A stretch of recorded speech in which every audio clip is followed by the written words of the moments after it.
next. Let's go to Bill Gross and get some perspective on this. As his PIMCO team really looks at all these different credit grades. We welcome Bill Gross of PIMCO. Bill, good evening. Thank you, Tom. I want to focus immediately on the news here of ECB and, of course, the G7 statement that was just brought out. Not so much how PIMCO reacts to this, but when I look at the number, Royal Bank of Scotland suggesting over $1 trillion US is the kind of impulse to Italy and Spain. What does that signal to you to see that size of salvation by the ECB? Well, we're not sure of the size, but I think it's significant in terms of their program. I mean, there is a bazooka here and perhaps an arsenal of bazookas, maybe howitzers as opposed to bazookas. It's very heavy ammo nonetheless. You know, what Trichet has spoken to tonight and indeed on Friday was that they would implement a significant bond purchase program for Spain and Italy. Those are the two big ones, so to speak, as opposed to the little ones. And to the extent that those numbers, I'm not sure those are our numbers, we're expecting perhaps $2 to $3 billion a day in terms of purchases, and how many days and weeks that continues, I'm not sure. They might eventually have an actual interest rate target in mind, Tom. We're not sure of that either, and they probably won't divulge it. But, you know, now at 6% for those 10-year bonds in Spain and Italy, perhaps as low as 5 or 4.5% is their ultimate target. Well, Bill, you come to us from one of the most famous rooms at Investment. It is where PIMCO has their forum meetings. You and your other staff are as connected as anybody out there. Simply, how do you think your contacts will respond Monday in Asia, which is right now, Monday in Europe, and Monday in the United States? If you were to gather them together in the meeting set behind you, how will they respond this Monday?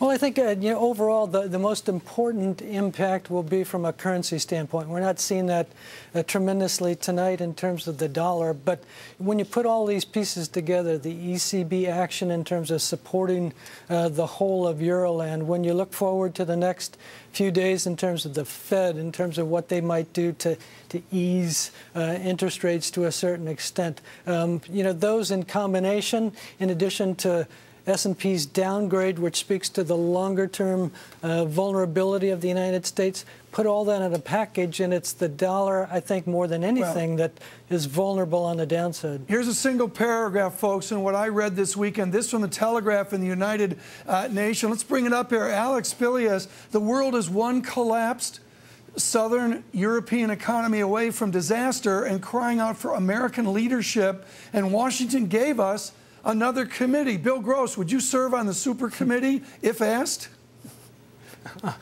Well, of course, but not to be asked for sure. You know, I think the committee concept, however, is a kick-the-can type of action. What we saw here over the past week in terms of the resolution of the debt crisis was, you know, perhaps a $25 billion reduction over the next 12 months in terms of a deficit, and perhaps over the next several years of $500 billion to perhaps $1 trillion. Not much. You know, we've talked in the past, Tom, about the total liabilities of the United States being not $12 trillion in terms of actually printed treasuries, but as much as $60 trillion in terms of people walking. I call them debt, D-E-B-T, debt men walking. And that's Medicare, that's Social Security, that's Medicaid, all in combination in terms of a present value. So this country has an enormous problem. It's not just a $25 billion, it's not just a $1 to $2 trillion problem. A basic question, Bill, and sometimes you and I get too fancy. You just mentioned a lot of promises, $60 trillion of promises that we have. When are the Chinese not going to show up? When is the marginal foreign buyer of our debt going to just say enough? Well, they won't show up when it doesn't serve their best interest. You know, they're beginning to sense, and I'm sure they've sensed for a number of years now, that they're beginning to sense that the U.S. has a number of weapons to use against them in terms of their purchasing of treasuries, and that would be ultimately low interest rates relative to the rate of inflation. In other words, financial repression. And to the extent that the U.S. continues to employ that, it becomes an increasing cost for the Chinese. Now, their number one priority, of course, has been to put their people to work. In effect, the whole world is trying to put their people to work, but the Chinese especially. And so what they've done is to fix their currency on a relative basis to the dollar, to buy U.S. treasuries in doing so, and to put their people to work. When all of a sudden those treasuries yield them nothing and become vulnerable from the standpoint of the dollar currency-wise, right, then there might be something in the works. And I think that, Tom, is perhaps the most significant rebalancing effort here. I mean, the ECB can buy bonds.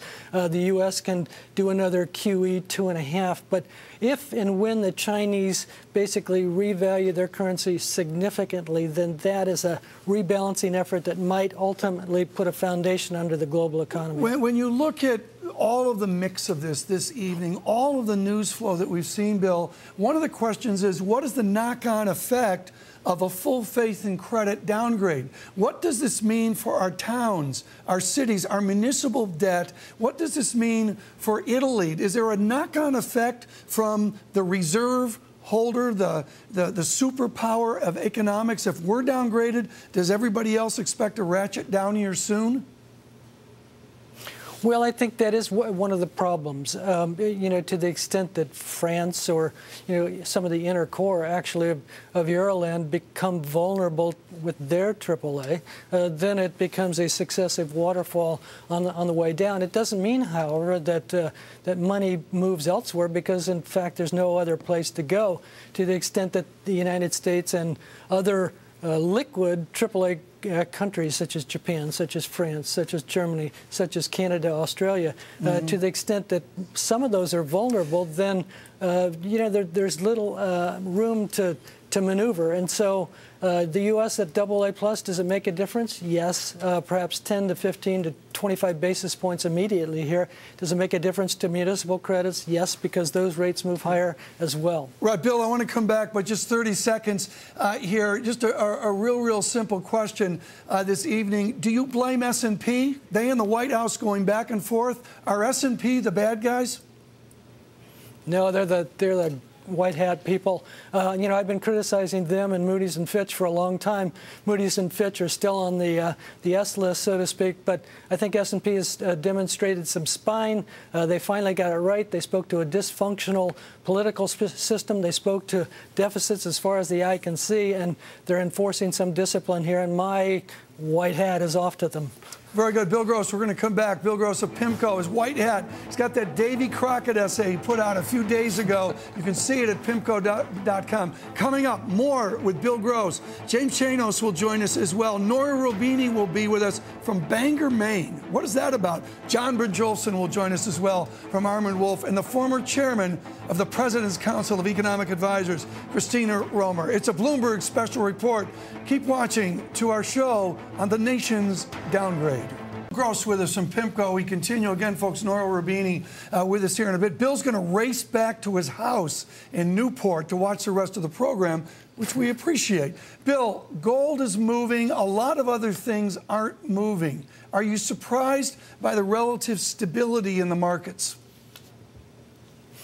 Well, I am. I'm a little surprised about the stock market futures. I thought they would be relatively stable too, but it appears not. I think the reason they're not is that the S&P downgrade is really fiscally contractionary. I mean, yes, it perhaps raises credit spreads a little bit. Right. But what it really means going forward is that politicians in Congress and the U.S. will be beholden, so to speak, to rating agencies and to reduce the deficit, which is fiscally contractionary, and perhaps the wrong thing to do at this time. It sounds, Bill, like new normal talk. If we are contractionary, if we see J.P. Morgan and Goldman Sachs, among others, bring down their GDP estimates to new normal levels, does that signal disinflation or even not yet the whisper of deflation? And is that a signal that Chairman Bernanke will come in, forget about Italy and Spain, we'll get your QE 2.5?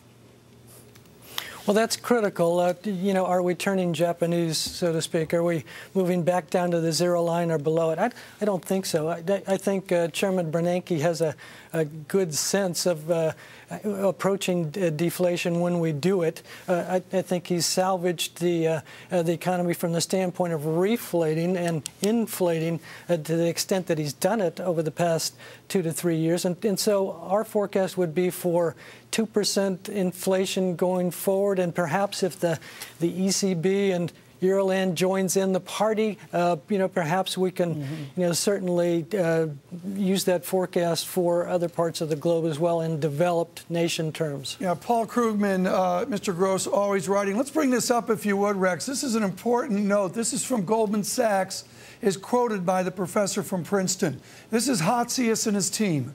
Our inflation forecasts have not changed much, but our conviction has increased. I like that.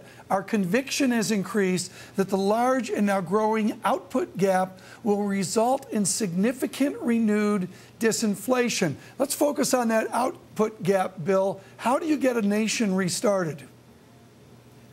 Well, that's the critical question, and one that's misinterpreted. I think I was amazed at Senator Kerry, basically speaking to spending cuts delayed as they were, as opposed to tax increases. I think basically the topic has been co-opted by the right. What we have here is not necessarily a debt crisis, but a demand crisis in which global aggregate demand is insufficient, basically, to put people to work. And it's critical to decide between the two, because if we have a debt crisis, then you have to balance your budget. If we have a demand crisis, then you have to stimulate spending. And so this is a Krugman argument that says, don't cut spending. If anything, increase spending. What we would say is that if you're going to do that, make sure it's in the right place, because up until this point, over the past 2 years, the Obama administration in Congress has targeted consumption.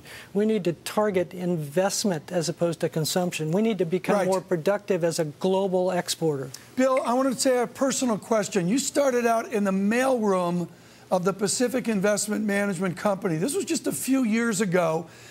With all the talk out there and all the hysteria, do you still have that American dream, not for the big companies making all the profits, but do you still have the idea of the American future for people starting in mailrooms, say this fall as they come out of college? I hate to discourage that, because obviously it's happened at the PIMCO mailroom, and it will happen elsewhere in the future. But I think that the rationale that basically says that you can start at the bottom and become a billionaire, over a period of time, that's obviously always been a rare occurrence, but it's been something that's driven the United States going forward in terms of their policy. To the extent that we can temper that a little bit, to the extent that we can simply say, let's have a moderate growth, let's have a moderate success forecast, instead of these extremes, which tend to put the emphasis on capital as opposed to labor. Right. We're going to have to leave it there. Bill Gross, we thank you for coming in on this Sunday. Bill Gross of Pacific Investment Management Company.